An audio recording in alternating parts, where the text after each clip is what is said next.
All right, Ranch Tales. So why did I get such a large horse as my first horse? Yeah, there's a couple things. One factor, my size. I'm 6'4", about 240, so I'm a bigger guy. So smaller horses are not going to be able to carry me as easily as a larger horse had the capacity for. So that was a very large factor in my thoughts on why I wanted a larger horse. Plus, you know, who doesn't want a giant horse? They're awesome.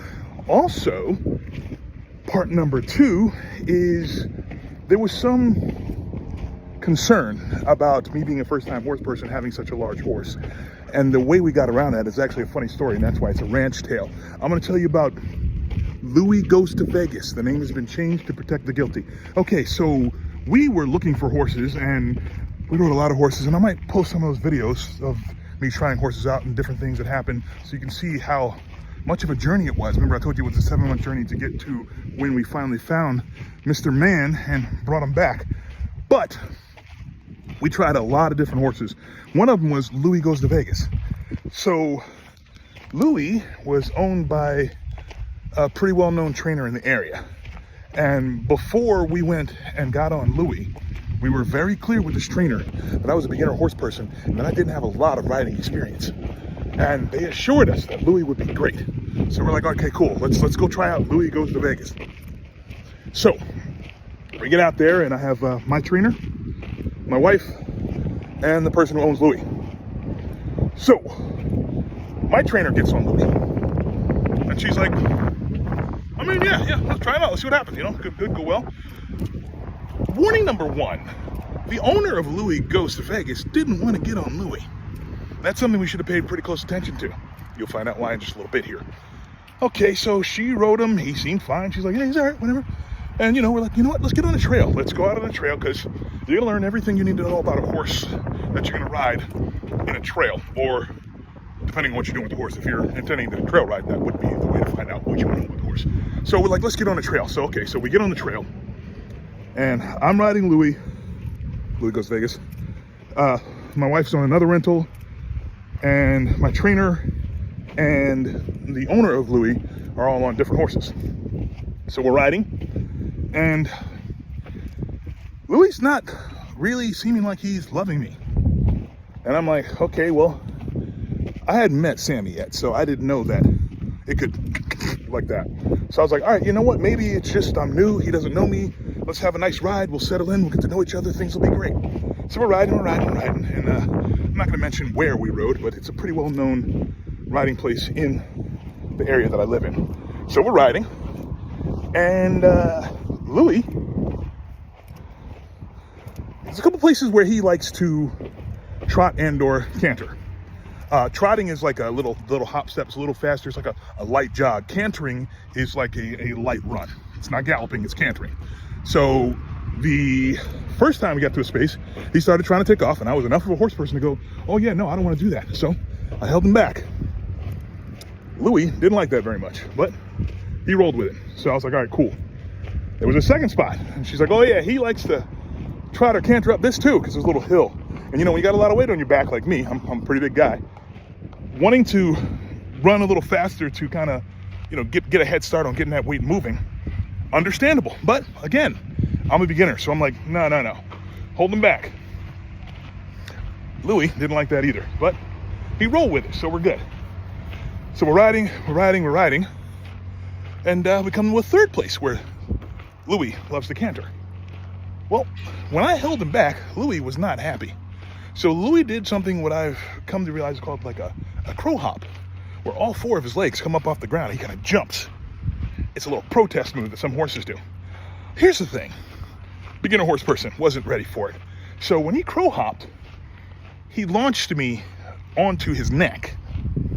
Now, as I said before, horses are prey animals. So now he's got 245 pounds of something on his neck.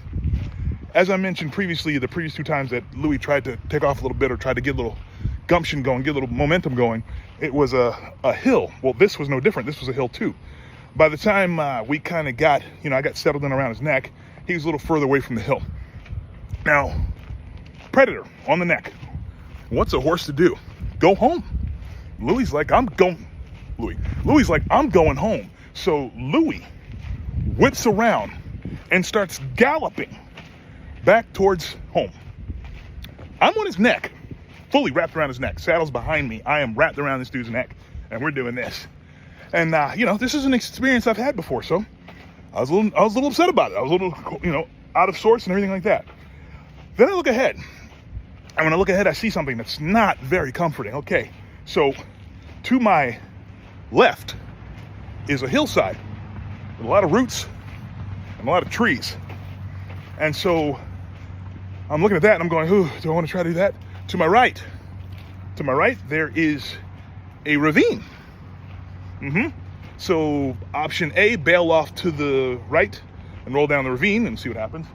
Option B is actually, pop myself off, flat back on the hillside and roll it out.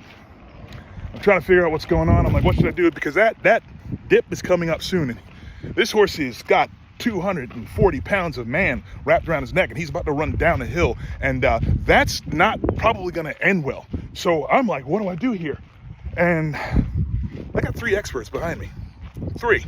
So let's see what they want to do. So I yell, what do I do? What do I do? My trainer was pretty shocked by the whole situation and didn't call out immediately. The owner was also very shocked by the situation and said nothing. My wife, however, and I'm going to soften the dialogue she used a little bit. She firmly and loudly suggested that I return my posterior to the saddle, regain the reins, and lean back as to suggest to the horse that he might want to slow down and or stop.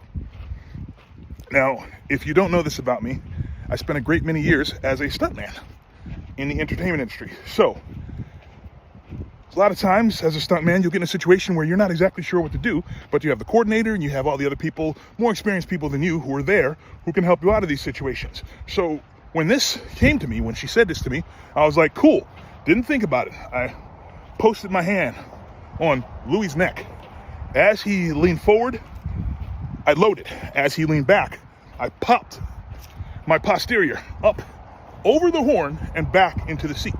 Then I double wrapped those reins and I gave Louie a good tug. And Louie managed to stop right before we would have started running down that ravine. Now, stuntman. I was like, cool.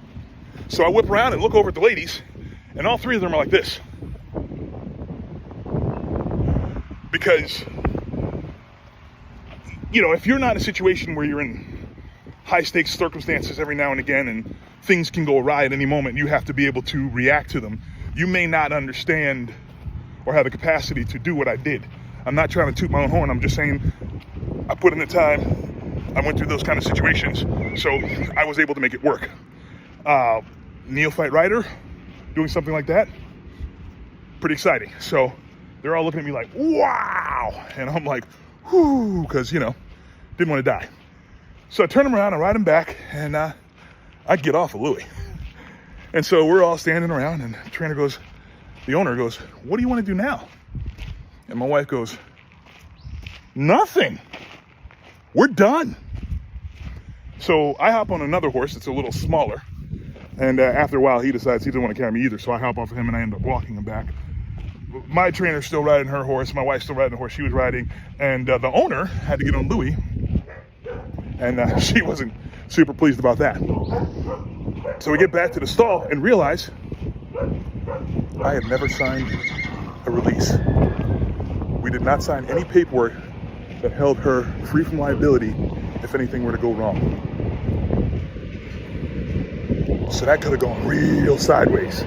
But I was fine, Louie was fine, everybody was fine, and my wife had enough confidence in me at that point to know that I could probably handle a slightly larger animal. And now, we got Sammy. So if this story appealed to you and you want to hear more about horse adventures, things about horses and equestrianism in general, I would ask that you like, share, follow, hi Blue, comment, contribute if you can, to my documentary I'm crowdfunding called Saving Sammy Horsepower. It's a documentary where I talk about all the different things I've learned about horses, learn a heck of a lot more about horses, because I'm going to be talking to a lot more people you know, people you may know, people we should know, people I don't know, about the wonderful world of equestrianism, so we can learn so much more about these magnificent beings. And save Sammy, my 18-1, 13-year-old Percheron, who's awesome and who's in all my other videos. And he's the horse that saved me.